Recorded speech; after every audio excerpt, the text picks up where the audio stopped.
lógicamente son dos pistas muy importantes, pero de momento me voy a ir a la RAE, a la Real Academia Española, que este año también ha estado con nosotros y que, como siempre, nos trae la consulta de la semana. Esta vez tiene que ver con la Navidad. Buenos días.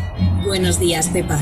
En estos días de fiesta, algunos hablantes nos han preguntado por un curioso asunto.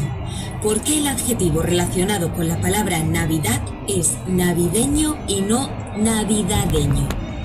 Esto es así debido a un fenómeno lingüístico conocido como haplología.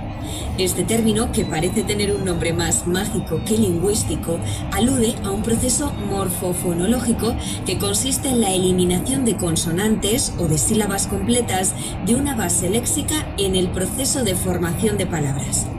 Así, para la formación del adjetivo que deriva de Navidad, se le añade a esta palabra el sufijo eño y por haplología se elimina la terminación ad, dando finalmente como resultado el adjetivo que utilizamos en español, navideño.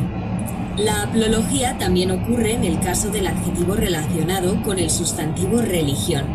Esta actúa cuando hablamos de religioso y no religionoso.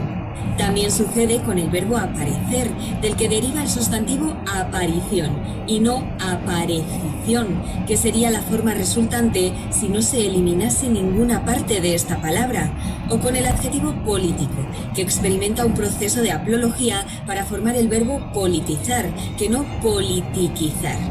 Este mecanismo de nuestro idioma simplifica la formación de palabras, pero ¿sabemos cuándo suele ocurrir? Pues bien, la repetición de fonemas en la base léxica y en el afijo favorece el proceso de haplología. Por ejemplo, de aparecer no se deriva, como hemos visto, aparecición, sino que se suprime la c del verbo y se añade ción, dando como derivado el sustantivo aparición. También se elimina, por ejemplo, is cuando al sustantivo tenis se le añade el sufijo ista y se crea así tenista en vez de tenisista. Y en relación con los derivados con el sufijo ción, una serie numerosa de verbos de los que proceden estos pierden su vocal temática característica. Así se crean voces como constitución en lugar de constituición o atribución en lugar de atribuición. Aunque un curioso ejemplo que sí mantiene la vocal temática, en este caso la i, es intuición, a partir del verbo intuir. Bueno, pues acabo de aprender una palabra, haplología, que no estaba en mi vocabulario. Ya ven que en este programa siempre se aprende algo. Las 9:12, 8:12 en Canarias.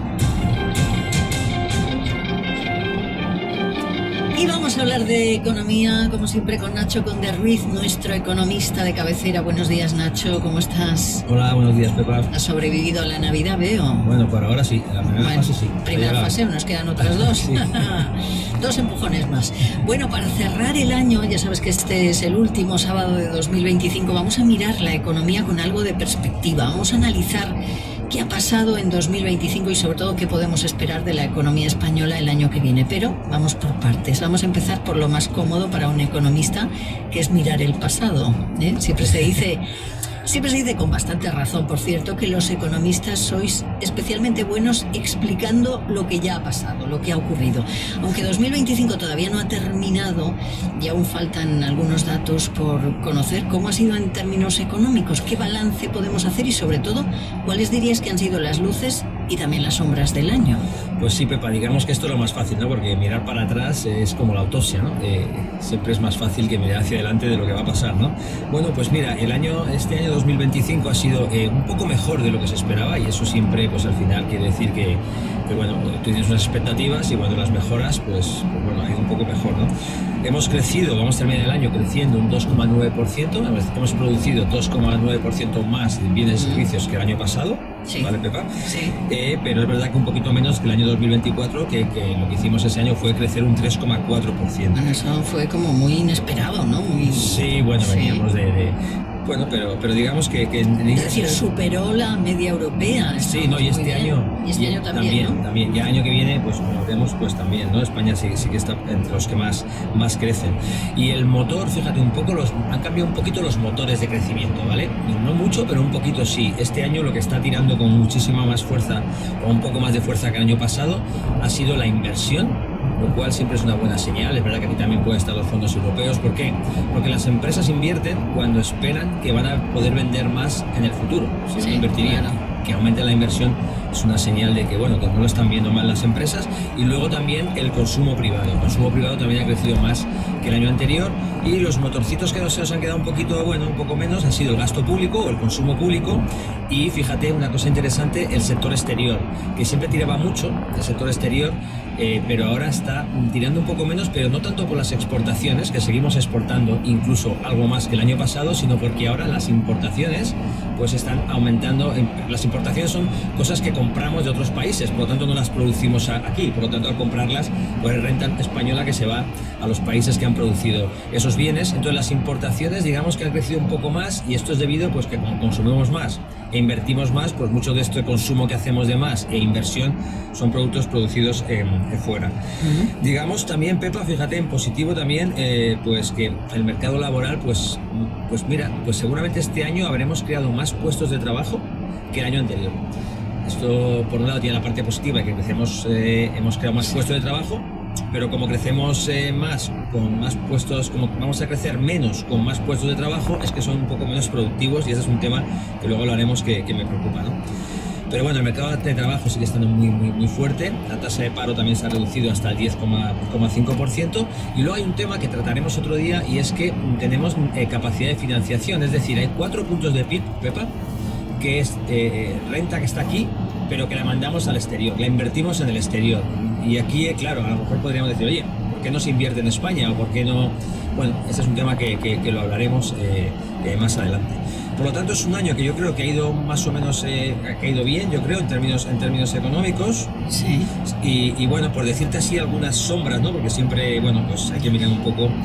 Digamos, bueno, pues que lo que he dicho antes, el sector exterior se está un poco desacelerando. Lo que te he comentado también de la productividad, crecemos, pero parece que eso no mejora, ¿no? Claro, en cantidad y no, por así decir, en calidad. Y luego hay un tema que me empieza a preocupar un poco, que es el diferencial de inflación, Pepa, porque hemos acabado el año con un punto más de inflación que la media europea. Y claro, que nuestros precios crezcan un punto más que los precios en Europa, pues oye, pues dices, ostras, a ver si vamos a perder un poco de competitividad, ¿no?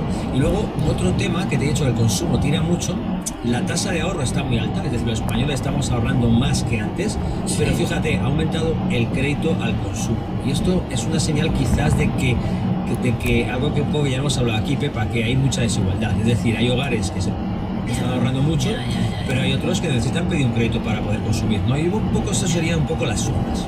Vale. Oye, por lo que decías de los datos de empleo, estoy pensando que esa famosa y denostada reforma laboral ha acabado funcionando, ¿no? Sí, la verdad que esa es una reforma que se hizo ya justo antes de la pandemia, y yo creo que es una reforma que yo creo que es la mejor reforma que se ha hecho en España prácticamente desde la creación del Estatuto de los Trabajadores. Lo que pasa quizás es que no resuelve todos los problemas, pero es verdad que es una reforma muy positiva y la mejor que se ha hecho sin duda.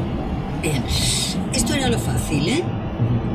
Ahora viene lo difícil, Nacho, prepárate, porque después de analizar el pasado vamos a pedirte que hagas justo lo contrario, que mires el futuro sabiendo que no tienes una bola de cristal y que hacer previsiones siempre es arriesgado. A mí me encanta esa frase de John Kenneth Galbraith, que decía que la única función de las previsiones económicas es hacer que la astrología luzca respetable, efectivamente. En fin, con la información que tenemos hoy, día 27 de diciembre, ¿qué podemos esperar de la economía española en 2026? Te lo voy a recordar a finales del 26, claro. Si estamos aquí, ¿eh? Sí. A ver, a mí también me encanta Galbraith, la verdad que es un economista fantástico, que tiene unas cosas, sobre todo tiene unos libros y es increíble. Esta frase es buenísima. Sí.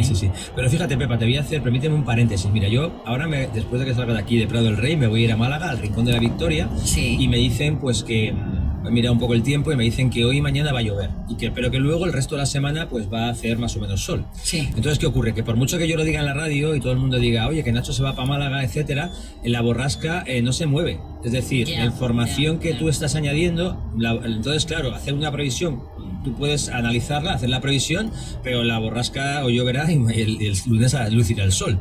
Pero fíjate, si yo ahora dijera, oye, pues parece que el precio del oro se va a desplomar en un año. O te diría, los precios de las casas van a subir en un año un 20%. ¿Qué ocurriría ahora mismo? Que la gente que tiene casa compraría ahora. Ostras, que van a subir. ¿Y qué me ocurriría? Que hoy subiría mucho este año ya. Y me dirías, oye, Nacho, te has equivocado porque dijiste que subirían dentro de un año. Dentro de 2 años ha subido ya. Ya, pero es que o los que tienen oro lo empezarán a vender ya. Porque dirían, se va a desplomar el precio. Es una buena defensa esta. Entonces, claro, cuando añades información a los agentes cambian las decisiones. Y al cambiar las decisiones, me cambian las previsiones. Vale. Te quiero decir, porque es que no está, es lógico que nunca acertemos, ¿no? Porque realmente si fueran creíbles, pues pasaría esto, ¿no? Pero fíjate, el año 2026 un poco me he mirado todas las previsiones que se han hecho.